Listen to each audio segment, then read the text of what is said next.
The millionaire's wife threw hot soup at the black maid, and within moments, her husband exposed the hidden truth. "How dare you serve me this disgraceful food?" Margaret Caldwell's voice cut through the room like a sharp blade, halting all conversations. The sound of silverware clinking died as gasps rippled across the opulent dining hall. Crystal chandeliers above the long mahogany table flickered softly, but no one was looking at the gleaming lights. All eyes were locked on the furious woman in the emerald green gown. Margaret's perfectly manicured hand quivered as she gripped the steaming bowl of soup. Naomi Brooks, the 25-year-old maid who had spent the whole day preparing this meal, stood frozen at the side of the table. She wasn't just a servant, she was the quiet, unspoken force behind this house. Petite, with smooth brown skin and eyes that carried both wisdom and pain, Naomi lowered her gaze, her hands clutching her apron tightly. "Ma'am, I followed the recipe exactly." Naomi's voice trembled in the thick, suffocating silence. "Don't speak back to me," Margaret hissed, her diamonds glinting as she stood from her chair. "Perhaps you belong in a kennel, not my kitchen." At the head of the table sat Charles Caldwell, the millionaire, his broad shoulders taut under the weight of an unspoken tension. His salt and pepper hair was neatly combed back, a clear sign of his composed exterior. Charles had built his fortune through shrewd real estate investments and strategic financial moves. But tonight, none of that mattered. His usually calm demeanor was shattered, replaced by the fury simmering just beneath the surface. His steel-gray eyes remained fixed on the unfolding scene, his jaw clenched so tightly that it seemed to tighten with each passing second, but still he said nothing. Beside him sat their children, Emily, just 9 years old, her golden curls bouncing as she trembled in shock, and Thomas, her 7-year-old brother, whose grip on his fork was so tight that his knuckles turned white. They adored Naomi. Naomi had been the one to calm their fevers when they were sick, the one who tucked them in at night, her gentle voice lulling them into sleep with soft lullabies. Naomi wasn't just a maid. She was the heart of this house, the one who kept things running, even when their mother couldn't be bothered. But now, as their mother's cruelty flared like a raging fire, Emily and Thomas watched in horror, unsure of what to do. The guests around the table shifted uncomfortably in their seats, their eyes flicking nervously between Margaret and Naomi. A murmur rippled through the room. One guest cleared his throat as if about to speak, but then hesitated, realizing that no one dared challenge Margaret in her own home. She had the power. She always had. "You ruined this soup," Margaret roared, her voice vibrating through the room. "Too much pepper." Her eyes locked on the Naomi, who stood silently at the side of the table, her hands trembling with a mixture of nerves and disbelief. Before anyone could react, Margaret lifted the steaming bowl of soup with both hands and hurled its contents toward Naomi. The hiss of the hot liquid as it hit Naomi's skin echoed in the room. Naomi's sharp cry of pain pierced the heavy silence. Time seemed to freeze as Naomi staggered backward, her body racked with pain from the scalding soup. Her chest and arms burned, the pain so intense she thought she might collapse right there.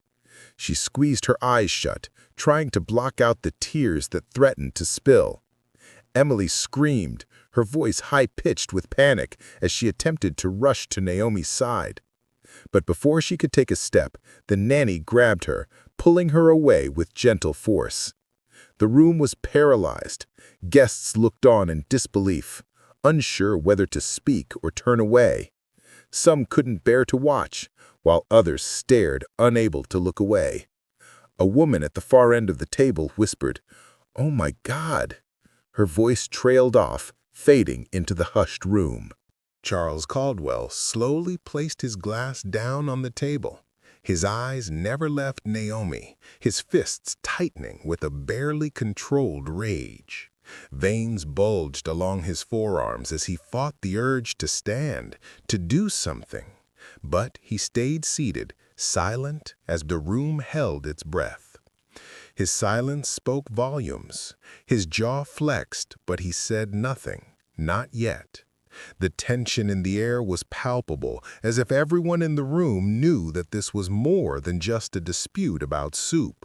Something deeper was at play, something that had been festering for far too long. Naomi stood there, trembling, the soup dripping from her arms, but she didn't cry. She wasn't going to break in front of them, not here, not now. She bent down slowly, gathering the shattered pieces of the porcelain bowl Margaret had thrown at her. She whispered softly, her voice barely audible, "It's fine, ma'am, I'll clean it." Her words were submissive, heartbreaking in their fragility. Naomi's eyes were downcast as she spoke, too ashamed to look anyone in the eye. A woman at the far end of the table shook her head, disbelief written across her face. "She's apologizing after being burned?" she muttered under her breath. The words carried, and a few guests shifted uncomfortably, their faces showing signs of unease. But Margaret Caldwell only smirked, her icy gaze flickering with satisfaction as she leaned back in her chair. She swirled the wine in her glass, clearly unfazed by the scene she had just created. "Pathetic," she muttered, loud enough for Naomi to hear. At the head of the table, Charles's fists clenched so tightly that his knuckles went white against the tablecloth. His veins bulged across his temples, and his chest rose and fell with labored breaths. But still, he remained silent. The room had descended into a hushed, tense atmosphere. The guests whispered now, their voices low and hurried. "Was that a joke?" "No, that's abuse," another replied. "Did you see her skin blister?" The children, still frozen in place, watched with wide eyes. Emily, unable to hold back the tears, whispered, "Daddy, please, why won't you stop her?" Her small voice, filled with fear and confusion, cut through the silence like a knife. Charles's jaw tightened as he heard his daughter's cry. His heart ached at the sight of her distress, but his gaze remained fixed on Margaret. Every muscle in his body screamed to rise, to shout, to stop Margaret's cruelty, but he held himself back. His silence, however, only made the tension more unbearable. It was clear to everyone now that Charles was struggling, holding back an explosion of emotion that could no longer be contained. As Naomi continued to pick up the porcelain shards, she whispered again, her voice shaking, "Please enjoy your dinner." Her dignity, though bruised, still clung to her like the last shred of hope. The guests exchanged uneasy glances, some avoiding eye contact, others watching with a mix of pity and shock. Margaret's cold laughter broke through the tension, her voice dripping with malice. "Don't worry, Naomi. I'll enjoy just fine when you're gone." The room was still, the guests unsure of how to respond. No one wanted to challenge Margaret in her own home. The silence felt heavy, suffocating, like the calm before a storm. Charles's wineglass trembled in his hand as he gripped it tighter, the stem nearly snapping from the pressure. A bead of sweat slid down his temple. His rage was no longer hidden. Anyone could see it now. Margaret, emboldened by Charles's silence, leaned forward in her chair, her eyes narrowing as she mocked Naomi once again. "Hurry up, girl," Margaret sneered, her voice dripping with disdain, "before you embarrass us even further." Naomi's heart clenched, but she didn't speak. She simply nodded her head, her hands trembling as she finished gathering the broken pieces of the porcelain. The room was thick with the weight of Margaret's cruelty, but Naomi refused to give in to the humiliation. Her dignity, though bruised, remained intact. Across the table, one guest leaned toward another and whispered, "He's going to break soon, and when he does, the house will never be the same again."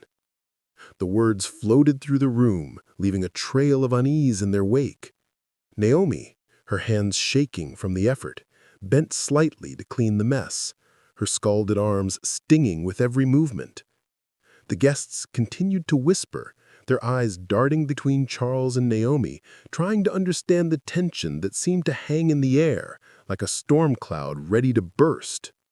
Charles's eyes drifted toward Naomi, and in that moment the truth of her place in this house became undeniable. Naomi had always been more than just a maid.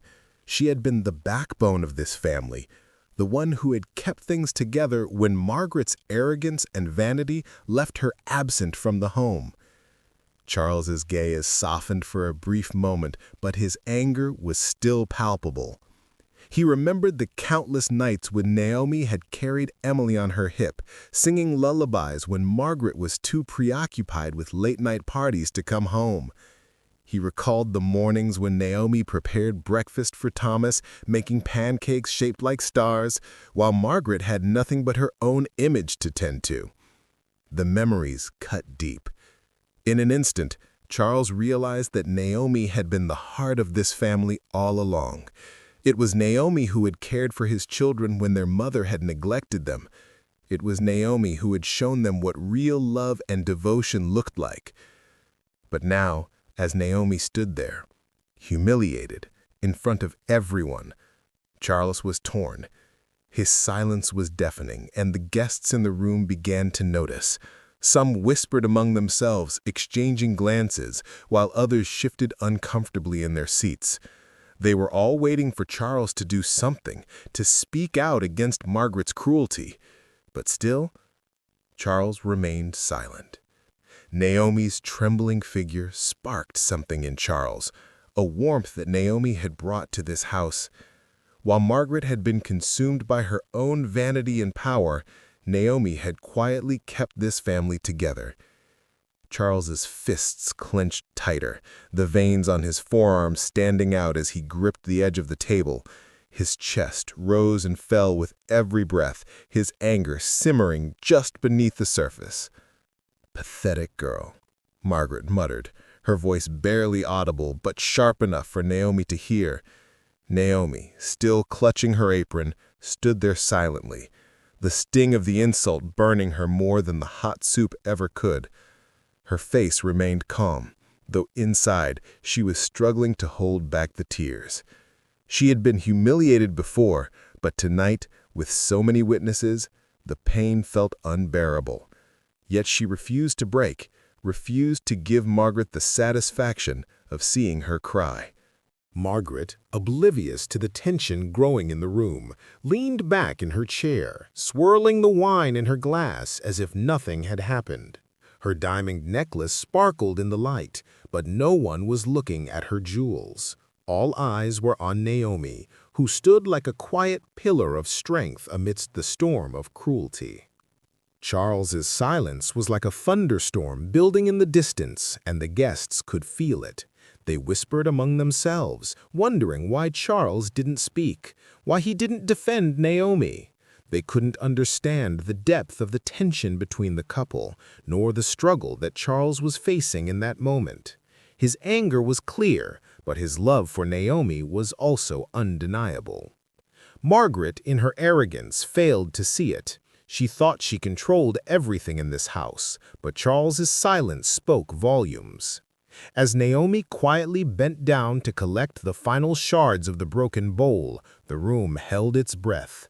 The guests, once eagerly awaiting the meal, were now absorbed in the drama unfolding before them. Some had already realized that this was no longer just about soup.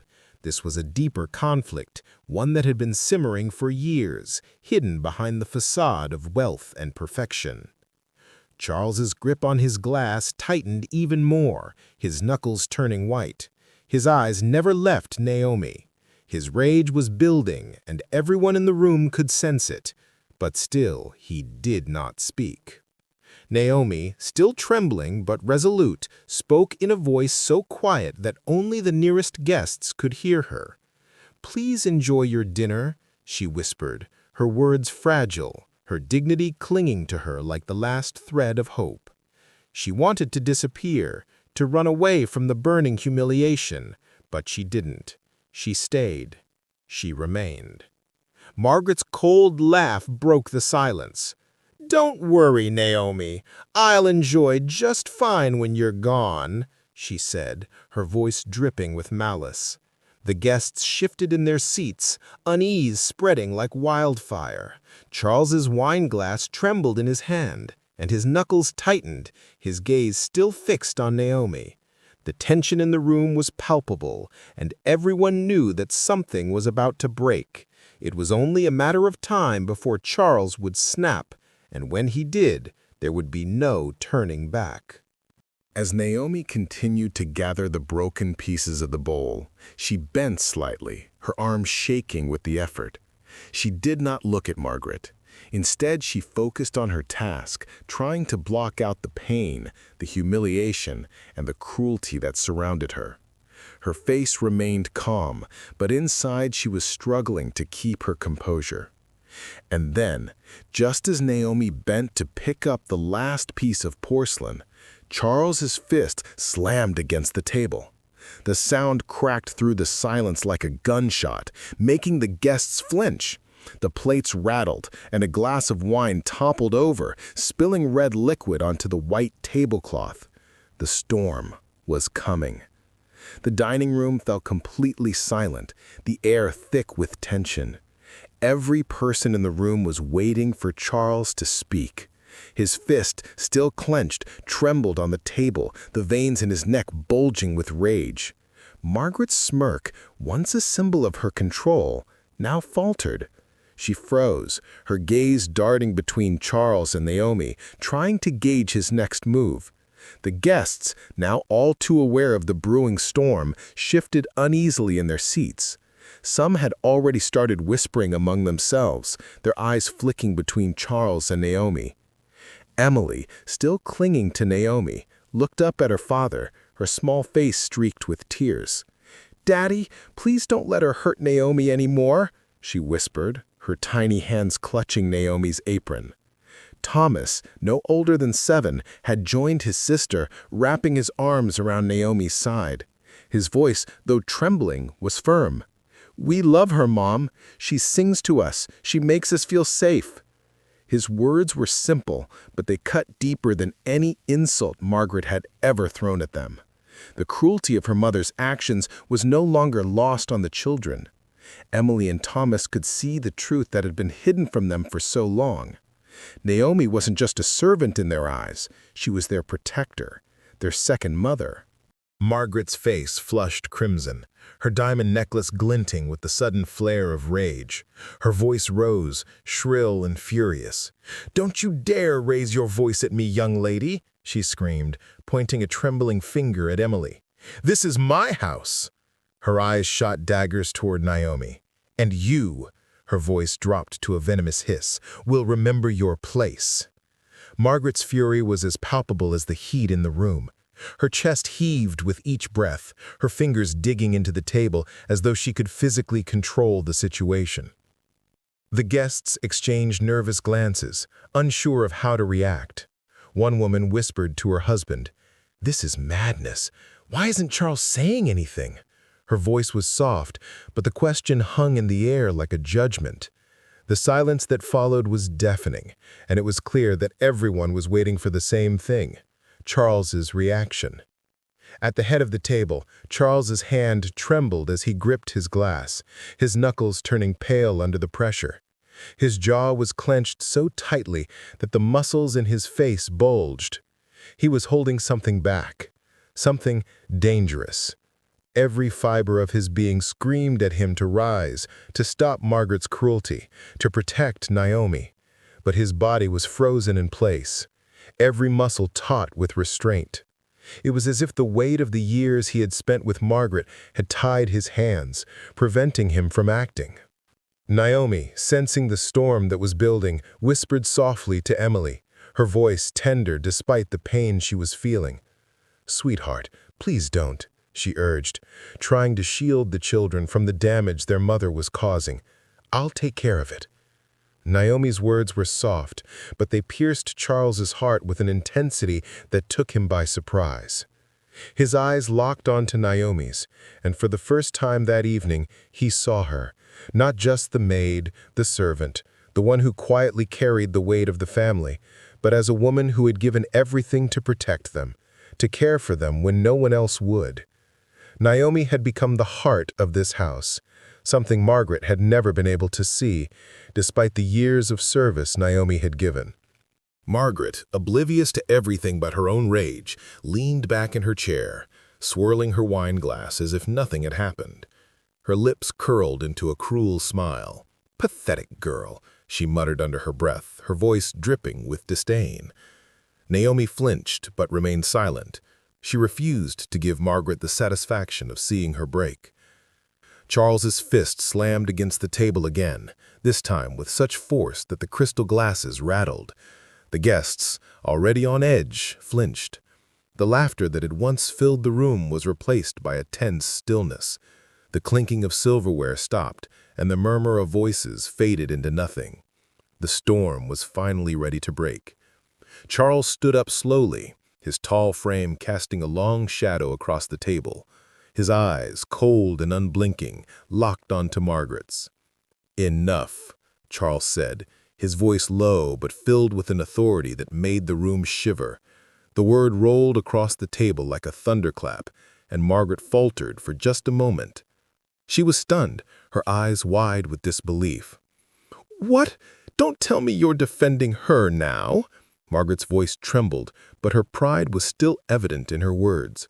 "She's nothing more than a servant, Charles. She's nothing to you." Gasps rippled through the room at Margaret's words, and for the first time, Charles's silence broke. His eyes, sharp and full of fury, fixed on his wife. The guests sat frozen, waiting for the explosion that they knew was coming.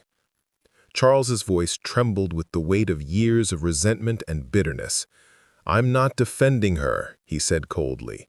"I'm telling you the truth, Margaret." His eyes flicked to Naomi, standing silently beside the children, her hands shaking, but her posture unwavering. "She's been the heart of this family," he continued, his voice growing stronger with each word. "She's been here when you weren't. She's the one who raised our children, who cared for them when you couldn't be bothered." Margaret's face contorted with disbelief.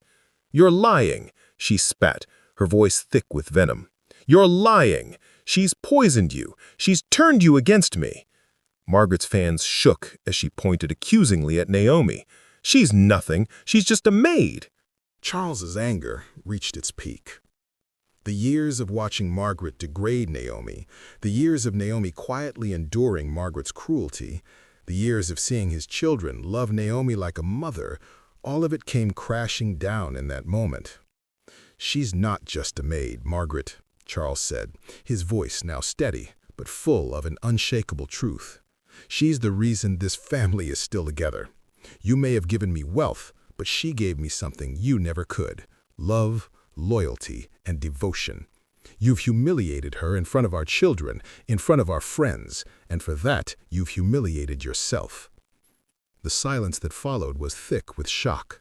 Margaret's face went pale, her chest rising and falling with each ragged breath. Her pride had shattered in an instant, and she could no longer hide behind her wealth and control. "Enough," Charles said again, his voice cold as ice. The word hung in the air, final and unyielding. Margaret's eyes widened, her mouth opening and closing in disbelief. Her carefully constructed image as the perfect wife, the perfect hostess, was crumbling in front of everyone. The scandal spread like wildfire across the city. The whispers from the dinner table quickly reached every corner, from business meetings to social gatherings and even charity events. Margaret Caldwell, once the queen of her household, had vanished from the mansion's halls, retreating into the shadows of her own pride. Her name, once synonymous with power, was now tarnished beyond repair. Yet, as the echoes of cruelty faded, a quiet healing began to take place. Naomi Brooks remained in the home, but not as a servant. No, she had become the very heart of it. She continued to rise early each morning, preparing meals, caring for Emily and Thomas, and singing them to sleep at night. But something had changed. For the first time in her life, she did so without fear. There were no more scornful remarks, no more threats, no more lashes of harsh words. Charles Caldwell had ensured that. Naomi had a place in this home, not as an outsider, but as its soul. One spring afternoon, with the sun shining brightly and flowers blooming along the white stone steps of the grand chapel, a new beginning was about to unfold. Naomi stood at the back of the aisle in a simple ivory gown, nothing extravagant, just elegance and humility. Her hands trembled around a small bouquet of lilies, and as she stood there, the gravity of the moment hit her. Emily and Thomas, her children in every sense of the word, walked proudly beside her, holding her hands with joy radiating from their faces. Their small voices whispered, "You look so beautiful, Naomi." She smiled through tears, whispering back, "I was only ever meant to serve. I never dreamed I'd be loved." At the altar stood Charles, his eyes filled with unshakable devotion as he looked at her. He had traded the cold, silent house for this moment, filled with warmth and truth. When Naomi finally reached him, he cupped her cheek with gentle hands, and his voice broke with emotion. "You were always my heart, Naomi. Always." Gasps rippled through the chapel. This was no scandal. It was redemption. Friends, neighbors, and even those who had once judged stood witness to this new beginning. The vows were simple but sincere. When Charles slid the ring onto Naomi's trembling finger, Emily and Thomas clapped in uncontainable joy, their laughter rising higher than the organ music. Naomi's tears flowed freely now, her voice shaking as she whispered, "I'll never stop being grateful." Charles wiped away her tears gently and whispered, "And I'll never stop making sure you know your worth." As their lips met and the chapel erupted in applause, one thing was clear. Cruelty had been cast out, and love, simple, honest, enduring love, had taken its place. The black maid who had once been humiliated at the dinner table now stood as wife, mother, and beloved. Her story was no longer one of suffering. It was one of triumph. If this story touched your heart, don't leave without hitting the like button and sharing this video with someone who needs to feel its message. Your support helps us bring more stories like this to life.